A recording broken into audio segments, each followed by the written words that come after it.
I'm excited to talk to this guy. He is the sage, lecturer, historian. He's a presidential historian. He's an author.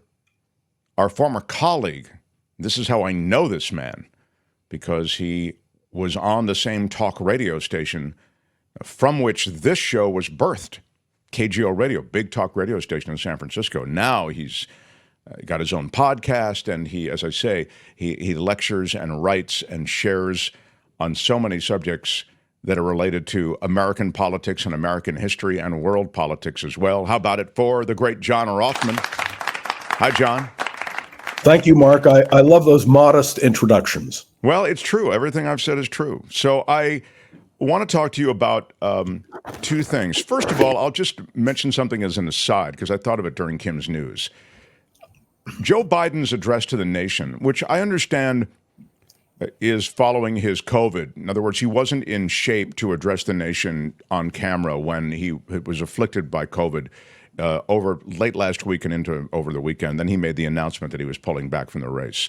The voracious appetite of the news cycle is such, John, that it almost feels like there's not even a lot of tune-in value to seeing Biden. Like we're already on to the next thing. We're 3 rallies and 100 million into the next candidate. It's weird how that's just the psyche of this media environment.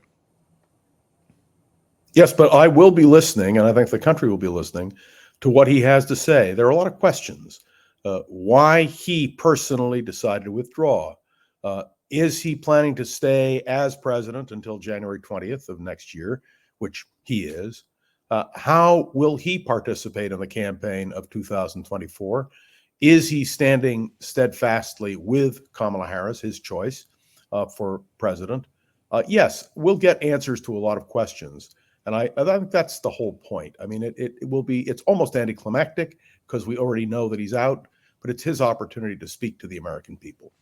So now let's get on to Kamala Harris, who you know very, very well. I think I was telling everybody in the first half hour, you did the first radio interview with her as she entered public life. And I'm wondering if you can give me some sense of your thoughts on the tremendous momentum that has accompanied her announcement and her placement really at the top of the ticket. I mean, she's got the delegates to do it now, right, John? Yes, the delegates are committed. You will recall last week, and I think even the week before, we talked about whether there would be an open convention and so forth. And I suggested in the strongest possible terms that that would not happen, that it was predetermined that Kamala Harris will be the Democratic nominee. She is the popular choice of the Democratic Party.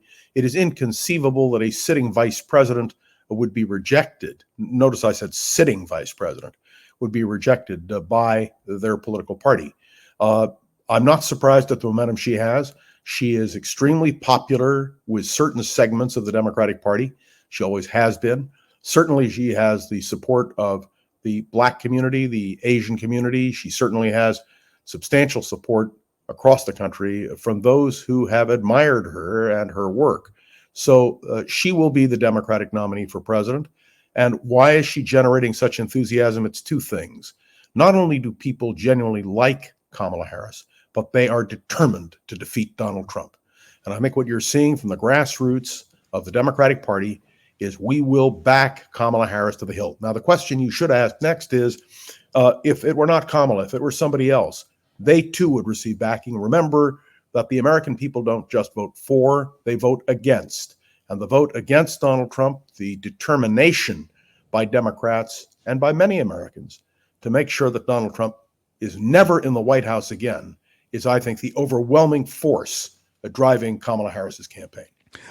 I was saying before, just to platform off of what you just said, that there was almost a melancholia about the Democratic Party with the flawed candidate at the top of the ticket. Biden seemed diminished, even to those who felt that we should close ranks behind him. It was sort of as though we were slow walking toward what was an inexorable defeat.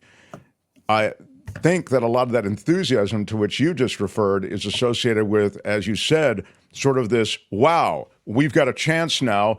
There's a new quarterback in off the bench, maybe not perfect, but looks as though a lot better than the other team, and we can actually make this a race. In other words, there was enthusiasm that was lacking before that now I think has Yeah, but got a let me chance. explain to you. It's not that people didn't love Joe Biden.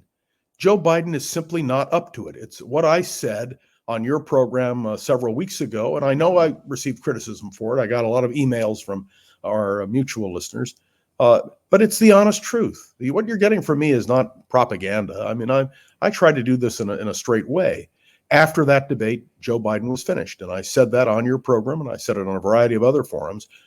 But I'm a supporter of Joe Biden. I love Joe Biden. I've always loved him. I think he's going to go down in history as a very effective president. May I tell you that one of the things that distresses me, I suffer from low blood pressure, so I listen to Fox News. And that's an oxymoron, by the way, Fox and news. When I hear the attacks on Joe Biden that are taking place now, and they are vigorous, so they're saying he's unfit and he ought to resign on 25th Amendment, they should be ashamed of themselves. Joe Biden is a man who has demonstrated for 3.5 years his ability to be a very effective president.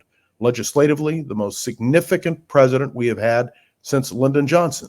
And I think Joe Biden has been tremendously underestimated. One of the things I think we will see tonight is Joe Biden embracing Kamala Harris. And let me remind you that in her several appearances since this has all happened, she has embraced Joe Biden.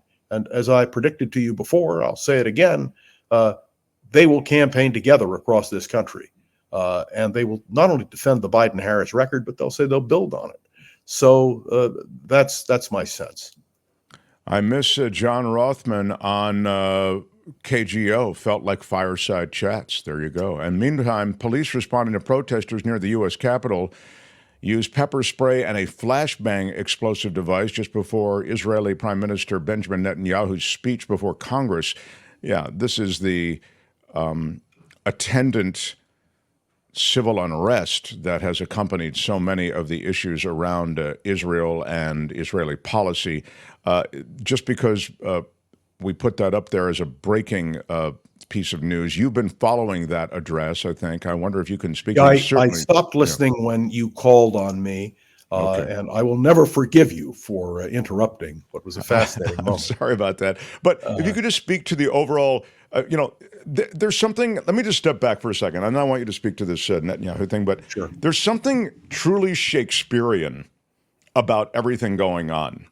You have Biden. He's a classic, almost Shakespearean tragedian figure, flawed, barely able to, it would seem, handle business in the face of this, again, in a theatrical way, this evil character, the rise of this guy, Trump, and these guys who are, whatever. I'm just speaking kind of from a theatrical standpoint. And then, I'm just talking about this moment in history. He steps back, and this other figure emerges from the shadows. People haven't really sparked to her in the past, and she turns out immense crowds and great enthusiasm. And now, just days later, this other problematic figure shows up from across the world, Benjamin Netanyahu. And we're reminded of, oh, yeah, there's this complicated thing going on with the relationship between the U.S. and Israel and Israeli policy, et cetera. And it reminds you of Ukraine and all the rest.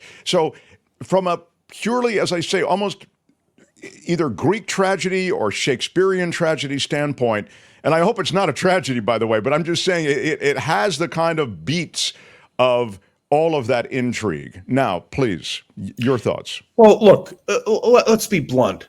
What has happened to Joe Biden is a tragedy. Joe Biden wanted to run for re-election. If he could have, he would have. It was very clear to Biden and his advisors that he could not do it. And so he withdrew. I think it's a great personal sacrifice. Is it a tragedy? You bet, for Joe Biden. Kamala Harris stepped in, which is what a vice president is supposed to do when a president has any kind of disability or is unable to function. Now, we are blessed with the fact that Joe Biden cognitively, in terms of his day-to-day functions, seems to be able to function very well. He's a very effective president. It is clear he cannot campaign or, do the kinds of physical feats that he used to do. So Joe Biden made a sacrifice. I don't think he wanted to do it, but I think it's very clear there is a problem there. And Kamala Harris is fully prepared to step in to the vice presidency as vice president to be president. And I think one of the things that bothers me, I mean, I say this without being biased on this, the deprecation of Kamala Harris, the attempt to humiliate her rhetorically by those who are now opposing her is disgraceful. And the words give me an example of that. That she's unfit to be president. That it happens that I have right here on my side, so I don't read when I'm on your program. But okay, let me give you some examples. I think she doesn't have it in her. Of course she has it in her. She's demonstrated that repeatedly. I think she's in over her head. Trust me, the sitting vice president of the United States for 3.5 years, who, by the way, spoke brilliantly at the NATO summit and has really been carrying the ball in terms of that aspect. Of course she's ready. It's not that she's not ready. It's that she's not really cut out for it. Of course she's cut out for it. You can't be district attorney of San Francisco, attorney general of California, a United States senator, and have nearly 4 years as vice president and not be up for the job. And there are those who say she rose too quickly. Well, good heavens, that's over 20 years of experience. How is that too quickly? I don't John, she has to Senator host Vance. a reality show, and then you can rise to the presidency. That's the way it happens. You've got to be the star of a game show, and then you understand, and I want to say this. I have not criticized Senator Vance because he has been in the Senate for less than a year and a half. I don't criticize him for that. I do believe that you should have some in-depth experience to be a candidate for vice president and then ultimately to be president. I issued a ringing defense of Dan Quayle when people said, oh, he's a joke. And, we used to say we quail at the thought that he might be president, if I can give you a bad pun. The simple fact is he had served in the House of Representatives. He had served in the United States Senate. He had served a total, I think, 14 years between those two branches. He was informed. You may not like his politics. He may have stumbled around a bit, but fully qualified. The comments about Dick Cheney were appalling. This is a man who had been chief of staff at the White House, the third most important Republican in the House of Representatives, a man who'd served as Secretary of Defense of the United States. And people said he wasn't qualified. I'm thinking to myself, what are they reading? I feel that way about Kamala Harris, whether you like her or not, whether you agree with her politics or not. Don't tell me she's not qualified. Of course she's qualified. And by the way, well, she'll be a little downcast about the fact that you put her in the group with Dick Cheney and Dan Quayle. Well, let me just tell you, I could have mentioned Spiro Agnew without any question. Why don't you stop while you're ahead? My God.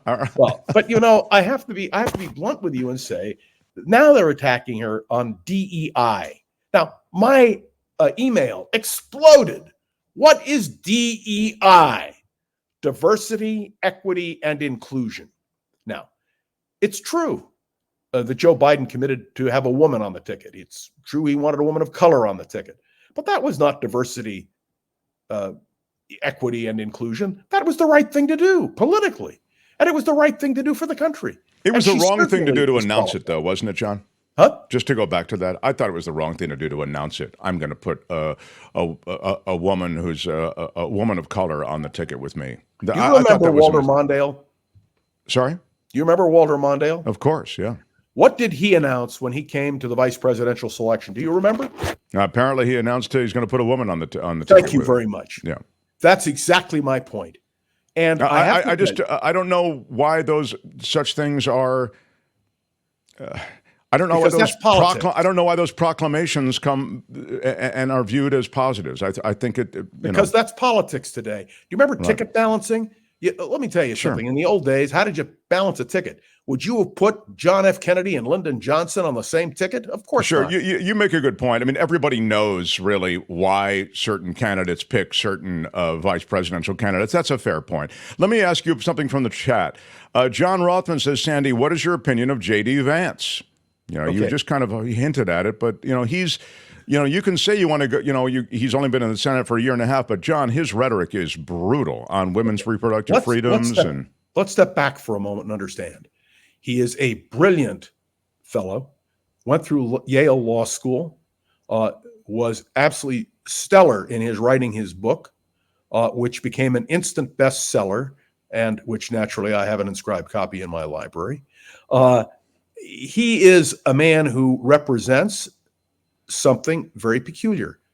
Who coined the expression that Trump could be an American Hitler? Who said that? It wasn't a Democrat.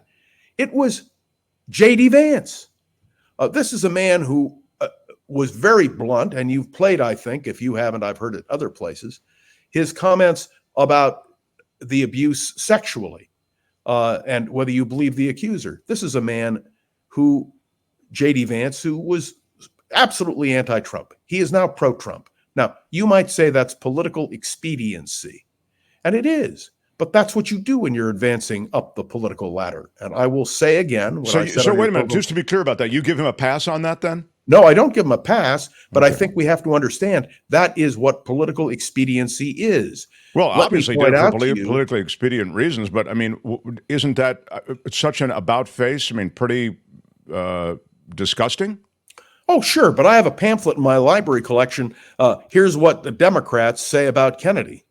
Right. And if you want to read what Democrats said about John F. Kennedy before he was nominated and before he became an American icon, it wasn't very pretty. Yeah. Oh, that's a very good point. Let me ask you about the other thing he did. He lashed out at cat ladies, which is... Oh, what a stupid thing to do. I mean, that was really... But, at single people, too. People without children. He has suggested they have no stake in America, is what he's suggesting. It's pathetic. And if I were running the Democratic campaign, I would play all these clips of J.D. Vance. That's all I'd do. J.D. Vance indicts himself in terms of his political posture. But understand, he was chosen because Donald Trump Jr. loves him, wanted him on the ticket, and pushed very hard for him to be on the ticket. What kind of lawsuits are Republicans trying to file to keep Kamala Harris from becoming the candidate, asks Max the cat. Ridiculous lawsuits saying, well, she didn't compete in the primary, so you can't have her as the candidate. Nonsense. Let me remind all of you that a week ago, we were talking about an open convention. You might have had a person nominated who has never been on the ballot. And we've had people like that. Wendell Willkie was nominated in 1940, never ran for anything in his life. Adlai Stevenson was drafted in 1952 after serving one term as governor of Illinois.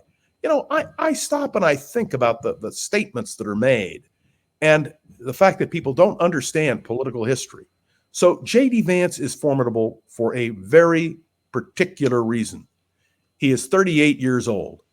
Now, I like to point out to people that Richard Nixon was 38 years old when he was nominated for vice president back in 1952. And if you stop and you think about it, think of the longevity of Nixon on the political stage. If J.D. Vance is elected vice president, he will no doubt serve his whole term and then will be the logical successor to Donald Trump in 4 years. J.D. Vance is on the trajectory to be a dominant force in the Republican Party and American politics, depending upon whether he wins or not. And somebody said to me, well, what about defeated candidates for vice president? Well, one of my expertise, let me tell you, Franklin Roosevelt is the only defeated candidate for vice president, 1920 on the ticket with James Cox, who went on to be president of the United States. And Earl Warren is the only defeated candidate for a vice president, Tom Dewey in 48, who went on to be Chief Justice. It's a simple fact. Most people don't remember defeated candidates for vice presidents. I once proposed a book called They Also Ran. Nobody wanted to publish it. So it goes to show you. Republicans file inquiry into whether VP Harris legally has a right to the Biden-Harris campaign money. That's a fool's errand because she does. Fool's errand, of course she does. And it was $100 million, and now she's raked in more than $100 million more. On J.D. Vance, Trevor Starr in Hollywood suggests Vance grew up in the suburbs. Even his book is BS. That is true. He grew up in the suburbs of Cincinnati. His book is a mixture of things. It would certainly seem as though there was some literary license taken, John, but it's still a powerful book and a powerful story. Yes, but literary license is not unusual. Right. But is J.D. Vance a creditable candidate? Yes. Is he an articulate fellow? Yes. Is he someone who opposes a woman's right to choose? Yes. Is he someone who opposes aid to Ukraine? Yes. And is he a man who has, well, you can go down the list on J.D. Vance and his positions and understand how out of touch he is with the American people. That is part of what the Democrats are going to level against J.D. Vance. I'm going to make a prediction to you. I think Donald Trump is scared out of his wits to have to face Kamala Harris. I can tell you it would have been a fascinating debate between Kamala Harris and J.D. Vance on a vice presidential level. But can you imagine? I've known Kamala Harris how many years now? And she's a prosecutor. She stands up. She knows her stuff. She doesn't use notes. She's solid. And they can use all the personal invective they want against Kamala Harris. She's heard it all. She's faced it all. I'll tell you a story. No. I'm not going to let you get away with it. You're not going to let me get away with it? You said, I'm going to make a prediction, and then you go off as you usually do with riffing about this and Kamala Harris, and I've known her a long time. Give me the prediction, damn it! Why are you yelling? Oh, I believe that she will very well have a very good chance of winning this election. When Terrence Hallinan was... Are you predicting a win by Kamala Harris? Or a very good chance of winning is not a prediction. Give me a prediction. My prediction is that she has a very good chance of defeating Donald Trump. That's not a prediction. But let me tell you, Hallinan believed, and Terrence was a close friend of mine, he believed he'd knock her right out, and she came back and got him. And I said to him, Terrence, let me tell you something. You're in for one hell of a race. I've watched Kamala Harris. She is one tough cookie. Let me tell you something. When it comes to predictions, we go to Mr. Predicto. And quickly, and then I want to continue the conversation with Rothmann because I did predict Vance would be the vice presidential nominee, and I predicted to you that if if Biden dropped out, which I thought he would, that Kamala Harris would be the nominee. So I would say you don't shy from predictions, but you said, I'm going to do something right now. I'm going to make a prediction, and then you didn't make it. And now I've tried to hold you to it, and she's got a very good chance of winning. And that's not a prediction. All right, Mr. Predicto. I don't want to be partisan. I think she can win the election. If what you want, there are a lot of people who say she has no chance, not at all. I've said they were wrong before, and I'll say it again. I'm waiting for Donald Trump to appear with Kamala Harris on the same stage. And I'm going to tell you something. She's going to project one hell of an image. And let me just point out to you, look at the money she's raised. Look at the support she's raised. Look at the enthusiasm among Democrats. But what does it all boil down to, as you and I have discussed in the past? The swing states. How will she play in the swing Wisconsin, states? Michigan, and Pennsylvania? Don't forget Wisconsin. Wisconsin, Don't forget Michigan. Pennsylvania. I know we have to talk about the vice presidential perspectives, and we'll get into that at some length. Mr. Predicto, will John Rothmann make a firm prediction of any kind on today's show? Yes, I predict that we'll go to the news very soon. Oh, definitely yes. All right. Well, Mr. Predicto thinks you will. All right. So we're waiting for that prediction. John, I've got to step away. I have to turn things over to Kim McAllister. Did you notice that I predicted we were going to go to Kim McAllister with the news before you said a word? Bingo, we're on it again. What? All right. We love our John Rothmann. John continues with Kim. Please smash the like button for this guy who gives so generously of his time. With your iron rod. Oh, I love it when Albert and I both hit the drop at the same time. I could have predicted that too. Yeah. Don't talk to me that way. All right. All right. Thanks, everyone. Kim continues with Rothmann. Rothmann, you're a rock star. Appreciate you being here, and keep on rocking with Kim. All right. So. The Mark Thompson Show, indeed. John Rothmann, let's continue the conversation because I saw this and wanted to ask you about it. It has to do with what's happening at the state capitol right now in Benjamin Netanyahu. And apparently Vice President Kamala Harris has skipped the speech today, along with about 80 House Democrats and multiple other Democratic senators. What message does it send from the Democratic Party and to voters that Kamala Harris is stepping away from that speech? Well, Kamala Harris was never scheduled to be there. She is running for president of the United States. She has a lot of appearances she is making. Today, you've reported on some of them. They're not in Washington, D.C. I don't make much of it. She's going to meet privately at the White House, along with Joe Biden. with the Prime Minister Netanyahu. Look, let's be blunt. There is no doubt that the Biden-Harris administration, has had differences with Benjamin Netanyahu. I haven't heard the whole speech. I listened to the first half of the speech. He praised Biden for what Biden has done. Mm-hmm. He is very clear on the fact that Israel resolutely is going to proceed. And the demonstration that is taking place now, which I watched this morning on CNN, and I was watching CNN, just so everybody knows it. What do the signs say? The signs don't say Israel has a right to exist. They're denouncing Israel as a nation. They want aid to Israel cut off completely. I guess what they're really saying is, from the river to the sea, Palestine will be free, that Israel has no right to exist. That is not the position of the Democratic Party. It is not the position of the Biden administration, and it is certainly not the position of Donald Trump. America stands united with Israel, but make no mistake. Kamala Harris is a great friend of Israel. Her husband, the first gentleman, as he is called, has been in the forefront in leading the battle against Jew hatred, anti-Semitism here in the United States. He spoke about it eloquently yesterday, saying this is not something he's going to give up on. So there is a simple reality here. This is not a problem for Israel. It's a problem for Hamas. Hamas holds the hostages. Let the hostages go. It's the very simple point. And it's made by Democrats and Republicans alike. I listened this morning to several Democrats in the House of Representatives who made clear that they don't like Netanyahu and so forth, but they're firmly supporting Israel, and they say, release the hostages now. And I think that's the key. We want something to evolve, but it won't be peace. When the hostages are released, Hamas is not recognizing Israel's right to exist. And Hamas is the stumbling block, pure and simple. There were some even former hostages in attendance at the speech. But politically, there is a move among some Democrats to distance from this policy. I mean, I would argue that you can't vote for Trump because you're going to get a worse policy than you would have with President Biden or Vice President Harris. But there is a move for anyone who doesn't feel like they feel regarding the plight of the Palestinians to politically separate from that party or that movement. How much does Harris have to overcome that? And can she? I don't think she has to do much. She is firmly pro-Israel. She has been for years.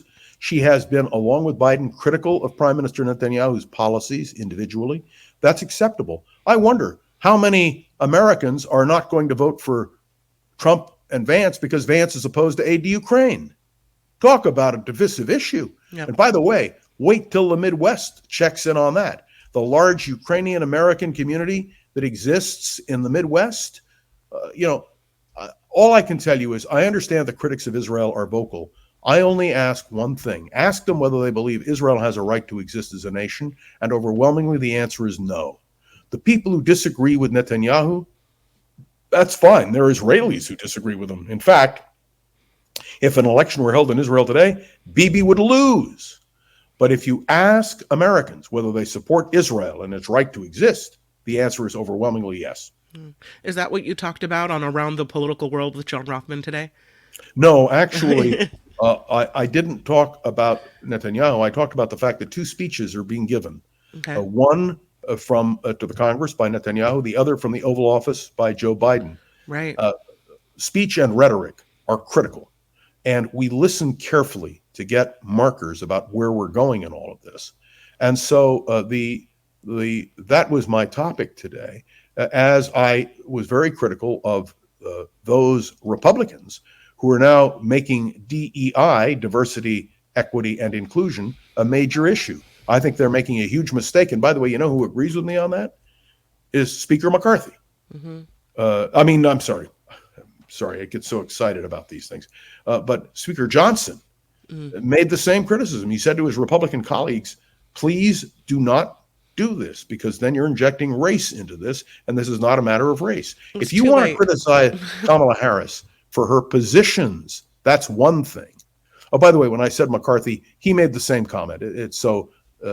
Two former Republican speakers are in sync on that, including Paul Ryan, who made a similar comment. But the current speaker went along with them, and that shows, I think, how important it is that in this campaign, race is going to play a critical role, and so will gender. And by the way, so will the question of of a woman's right to choose and the question of in vitro fertilization. I was at a dinner last night where the whole discussion came up about IVF, and it was fascinating. The Republican Party is deeply divided on IVF. And even though Donald Trump says he's in favor of it, please notice it didn't come up at the Republican convention because they might not have carried the day. And remember, Vance on these questions is absolutely opposed to a woman's right to choose, even in the case of rape or incest. The only time he says it is theoretically possible would be to save the life of the mother. This is going to be a fascinating contest. When Vance, Senator Vance, attacked, as you talked about with Mark, childless women with cats, what they're really attacking is our sisters who have made a choice that they don't want kids. The last thing that women who have kids want is women who have chosen not to have kids to have them. It's not good for the kids. It's not good for the women. It's not good for anybody. It's not good for society. And so what he's done here, he thinks he's being cute and funny, but what he's done by saying, childless women with cats don't belong, is he's taken on our sisters. And I don't think he understands how women with kids and without kids respond to that. Not to mention cat lovers. Indeed.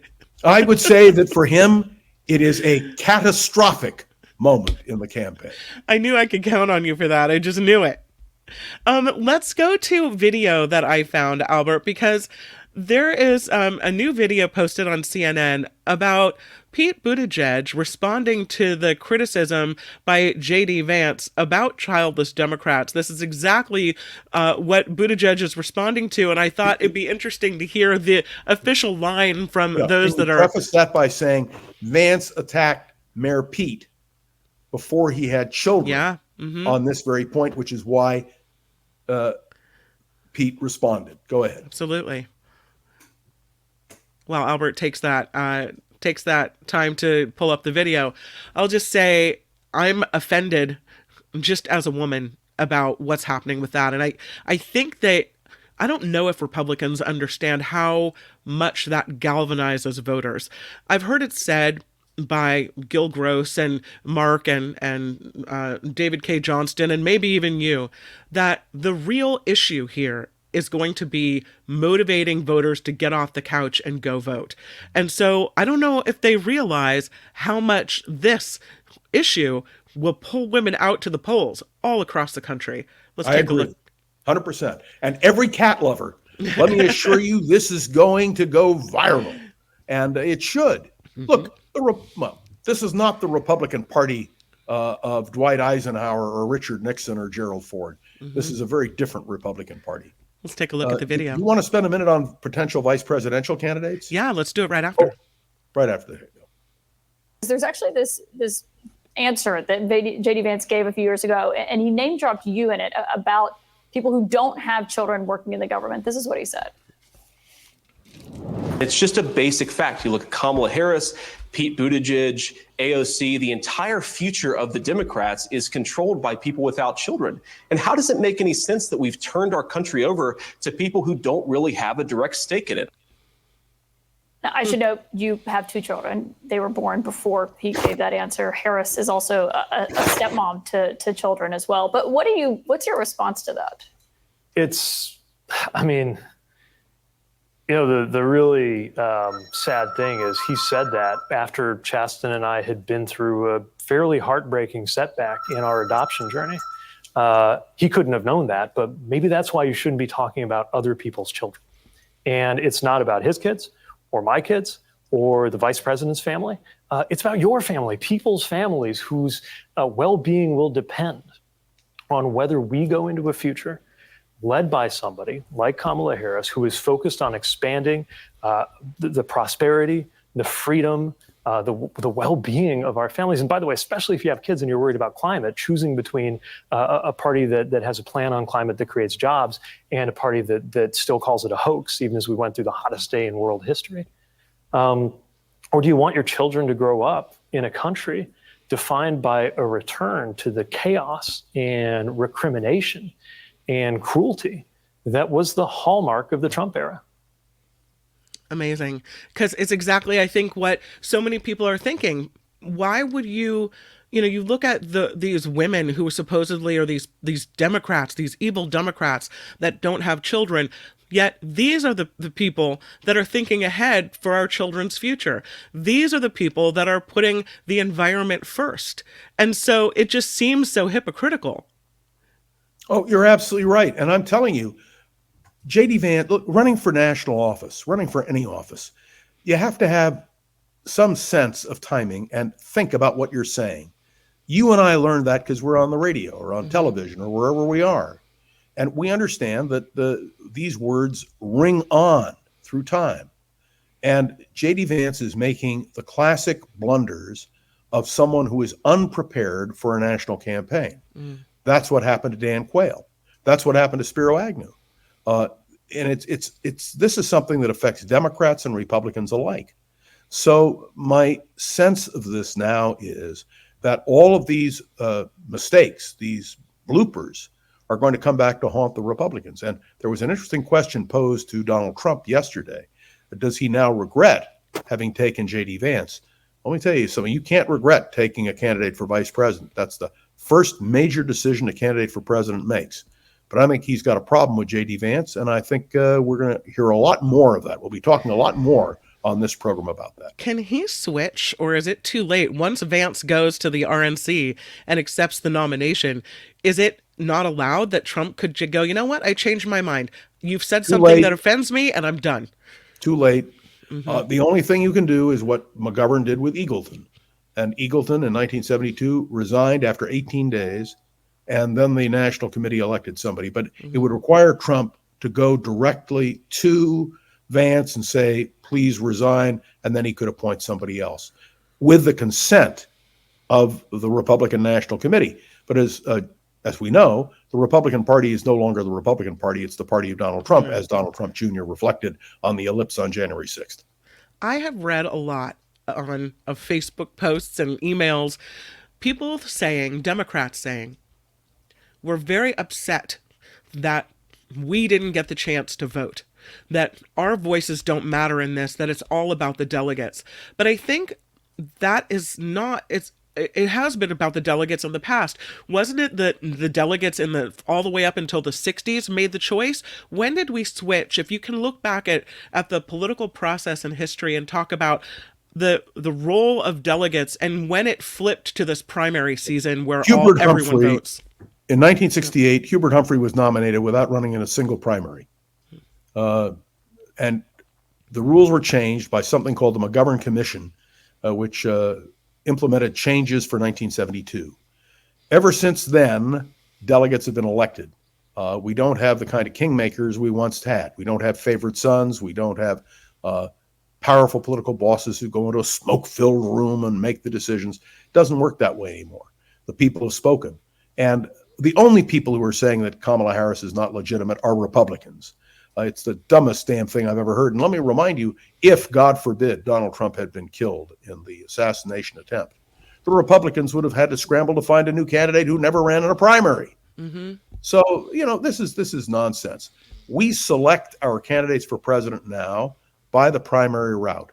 If you want to be president, you run in a primary. But if you have a situation which emerges, the National Committee of the party is empowered to choose someone else. So let's assume for a minute J.D. Vance is forced out. He would have to resign, as Tom Eagleton did in 1972. The National Committee would meet and would nominate someone else. Of course, it would mean the person Donald Trump wants. If Donald Trump were to do that, it would be a disaster. He has put everything on J.D. Vance. He believes in J.D. Vance. He reiterates his support for J.D. Vance. It would be a catastrophic moment. And that's what happened to George McGovern. Remember, people don't remember this. I don't remember. Eagleton was replaced by Sergeant Shriver, who was a highly credible person, a Kennedy in-law, a man who'd been ambassador to France, a man who ran the Peace Corps. And still, the Democrats never gained traction. I can remember in that campaign where, by the way, I voted for McGovern and worked for McGovern. I was part of the Republican for McGovern committee because I was a Republican in those days.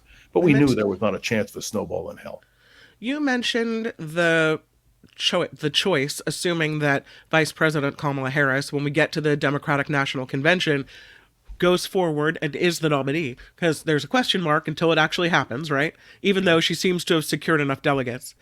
And Not seems to. She has enough delegates. Legally but committed. anything can change between now and then, right? People can change their mind. Only no, I have to tell you something. I don't think that will happen. I mean, you Right. can offer. It's like people saying there could have been an open convention. Sure. I'm telling you, my own judgment is nope. It's a done deal. All right. Well, Snell writes, John, any chance Liz Cheney could run as a Dem VP? I've heard the same thing about Kinzinger, where you try to make the ticket a little more conservative to pull more Trump voters that are offended by his personality over to a more conservative Democratic ticket. Not a chance for snowball in hell. First of all, if you take a look at Liz Cheney's policy stands, not a chance. Right. Same thing with Kinzinger. No, the leading Democratic pretenders for the vice presidency are Josh Shapiro, the governor of Pennsylvania, who is critical. He's very popular.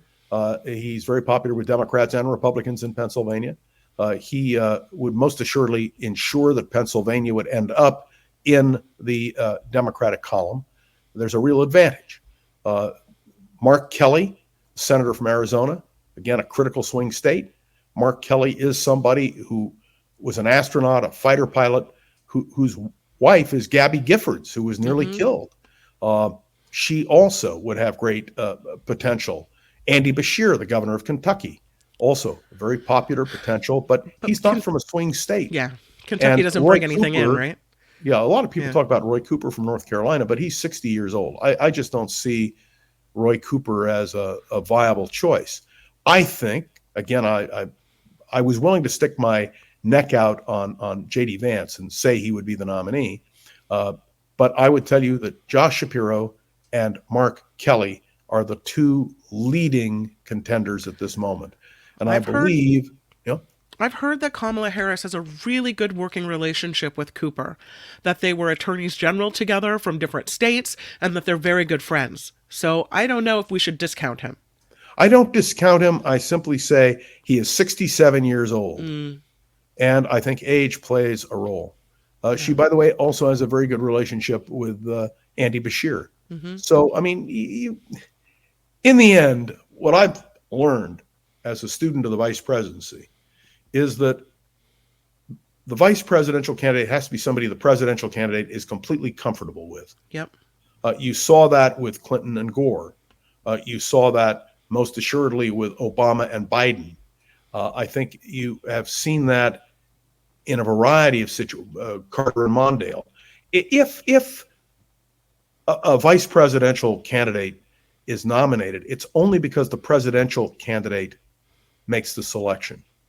And that's it.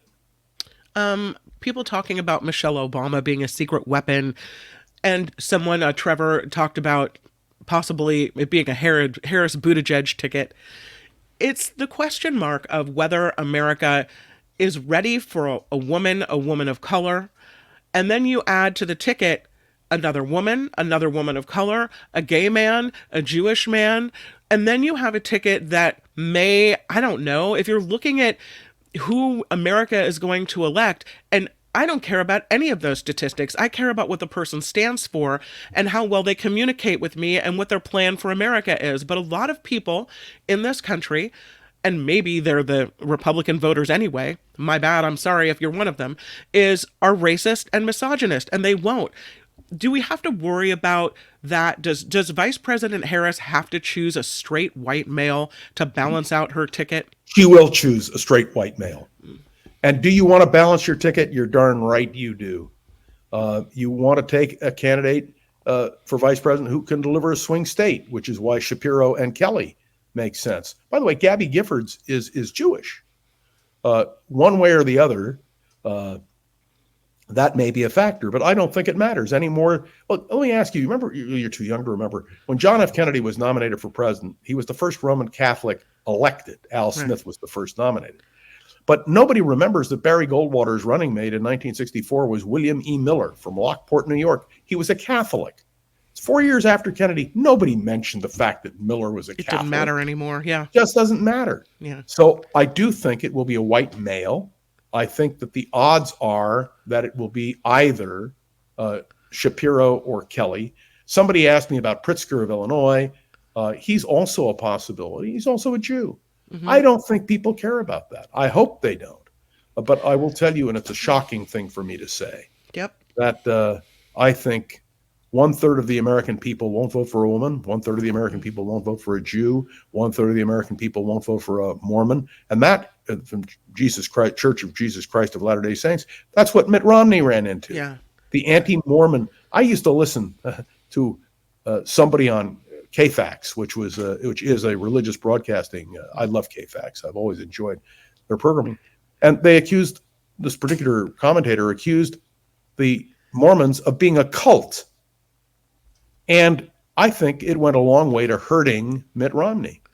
But that kind of bigotry is real, and you're going to hear it particularly against Kamala Harris. It's already being raised. Diversity, equity, inclusion. Oh, yeah. Well, we have diversity, equity, and inclusion in every campaign, choosing candidates. That's what we do. And by the way, ticket balancing is something we've always done. They're putting, don't discount the effect of a well-placed, well-timed meme going all over Facebook and all over social media. And the one I saw last night was, how did their career start? And it was J.D. Vance in his Marine uniform when he first joined the Marines, and Kamala Harris in a gold lame top standing next to, Montel Williams or Willie Brown. And it basically painted them as the servicemen, the Marine versus the whore. That's what they're saying about her. And it kills me. It'll hurt them. I hope it will hurt them. It'll hurt them. I want to be past it. But when I sat there the night that Trump was, overcoming Hillary Clinton with tears streaming down my face, feeling like women just got slapped in the face, I'm really afraid that women will get slapped in the face again. I don't think it means she shouldn't run, but I'm scared about that. No, nonsense. Hillary Clinton won the popular vote by over 5 million votes. She lost in the Electoral College, I want to point out to you, and she was extremely popular. She lost because she ran a bad campaign. Mm-hmm. Just read her book. Yeah. And she explained she didn't campaign in swing states. She took things for granted. Let me tell you one thing about Kamala Harris. She doesn't take anything for granted. She runs, and she runs hard. And I do not believe that Hillary Clinton was rejected because she was a woman. She was rejected because she was Hillary Clinton. It didn't feel like that, John Rothmann. I know it felt like you had someone who was completely capable, whether or not you were angry that Bernie Sanders was, ditched in lieu of Hillary Clinton. It felt like we had someone completely capable, someone really, really smart, regardless of her likability, and then we had total doofus. And so the fact that she was a woman made us go in the way of doofus. You're viewing it through partisan eyes. Mm-hmm. Please don't. Or I'm viewing it through eyes of someone with a uterus. Could be. Hillary Clinton lost because she was a flawed candidate. Pure and simple. And she was married to Bill Clinton, who, as popular as he was, you understand what his problems were. Mm-hmm. And I want to also remind you, Hillary won the popular vote. Yep. So one of the things that you're going to see in the Democratic campaign, which you did not see in the Clinton campaign, is going into those swing states. I wish we were on the radio in a swing state. Oh, You know how much money we would have brought into our station just because of advertising? No, I believe that in the end, good sense prevails. I hope it prevails, and I want to believe it prevails. And Kamala Harris should win the election. Now, Mark wanted to pin me down for an absolute prediction. I don't make that kind of prediction because it's too early. Sure. Ask me the week before the election what my judgment is, and it doesn't mean I'll be right, but I'll be able to give you a better shot. Who are we looking at as far as cabinet members in a potential Vice President Kamala Harris situation? Who are we looking at? I mean, does she keep Pete Buttigieg in transportation? Does she keep these people who have become kind of the mouthpieces for the Democratic Party in these positions of visibility? You never know with a cabinet. Mm-hmm. I used to play that cabinet game. You just never know. I remember when Clinton ran, or rather when Carter ran, and the speculation was that Brzezinski or Vance would be Secretary of State. And everybody speculated. In the end, Vance became Secretary of State and Brzezinski became National Security Advisor. but it's just too early to tell. But you can be assured that Kamala Harris will try to put people in that she can work with. That's what you want in a presidential cabinet, and people who can effectively administer a department. Mayor Pete has done a brilliant job in his own department. He knows what he's doing. And so we'll just have to wait and see. Again, once everything is nailed down and we have a sense of who's available for various jobs, we'll see. One of the things, and I know my John Rothman time is running out, but why? Well, I can't keep you all day long. I mean, you're a good friend. I don't want to, impose upon you too much. But I was just reading that Hillary Clinton wrote this. Speaking of Clinton, wrote this really passionate op-ed that appeared today in the New York Times. That's correct. And she says, "I am very confident that Kamala Harris can win this election." She says Ms. Harris is chronically underestimated, something I've heard before, as are many women in politics. Clinton wrote, she's well prepared for this moment. And she said she's talented, experienced, and ready to be president, and I know she can defeat Donald Trump. What she warned people is that Harris and the campaign have to cut through the noise, that all the voters have to be very thoughtful about what we read, what we believe, and what we share on social media. We have to go into it with a very thoughtful presence. I agree with Hillary Clinton. But I also know that Kamala Harris is tough. I mentioned the Terrence Hallinan campaign when she first was elected district attorney of San Francisco. Terrence had been a 2-term DA, and the Hallinan name was magic here in San Francisco. And she won. She won because she worked her tail off to make sure that she presented the case. And I'm going to tell you something. She's got 4 months to put it together. And she's already ahead of the game. Look at the money that's coming in. Look at the organization they're building. Look at the fact that she will have the entire anti-Trump movement on her side. I think she has a very good chance of being elected. And just based on Donald Trump and his mistakes and the mistakes that Senator Vance is making, I have great confidence. Not because I'm a partisan. Do you understand? I'm not here as a Democrat who supports Kamala Harris. I'm here trying to give you a straight analysis of where I see it. I think Kamala Harris can be elected president, and I think she's going to run an aggressive campaign, and who her vice president is may matter. Maybe if I were her, I would look really to Mark Kelly, a former astronaut, former fighter pilot, a guy who has a hell of a track record, but he is a protege of wealth tech investor Peter Thiel. That may be an issue. It may be something that knocks Mark Kelly out. I think that Josh Shapiro, the governor of Pennsylvania, extremely effective, appeals to Democrats and Republicans alike. Somebody asked me, well, what do you think? You'd have a Jew on the ticket. Well, we learned with Joe Lieberman, it doesn't really matter. I just don't think it matters a person's religion or race. Although, as I said to you, 1/3 of the American people won't vote for a black, won't vote for a Jew, won't vote for a woman, won't vote for a Mormon, and you can tick that all off. But it's the swing voters that are going to matter. And Kamala Harris is going to have to make the case to swing voters. Let me also emphasize that the issue of a right of a woman to choose is going to be critical. And I think not only women, but men are mobilized to understand clearly, precisely, and unambiguously that if the Republicans win, women's rights are going to be affected badly. And so, and by the way, if anybody out there who's ever had IVF, if you believe in protecting in vitro fertilization, you want to support the Democrats with everything you have, because you put the Republicans in and you know you're going to have a problem. And I say this respectfully. Kim and I had this discussion a long time ago when Roe v. Wade first emerged. And Kim will tell you, I told her this was going to be a major issue. And I still believe it. And I think women understand that their rights are on the line.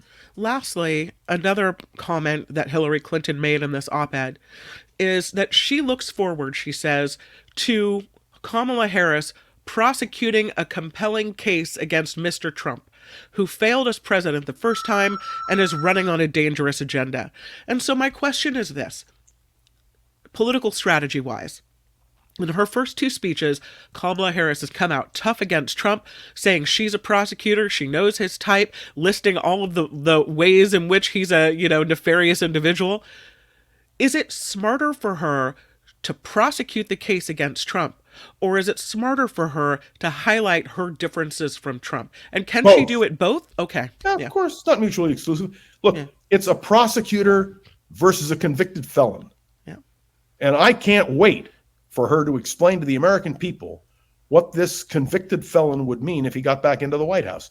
We haven't talked about Project 2025. We haven't talked about all the legal maneuvering which Donald Trump has gone through to prevent these things from coming forward. But I'm going to tell you right now, he's in for the ride of his life. She will make the indictment. She will make it firmly and unambiguously. And maybe, if you really want to know the truth, she can do it more effectively than Joe Biden can. And that's one of the reasons Joe Biden bowed out. When President Biden speaks to the nation tonight, will it be about him, or will it be him pivoting and moving toward supporting Kamala Harris? Will this be a campaign speech, or will this be a goodbye speech? What are we going to hear? It's not a goodbye speech. He's not out of office. He's going to affirm that he's going to do the job until the job is done in 6 months.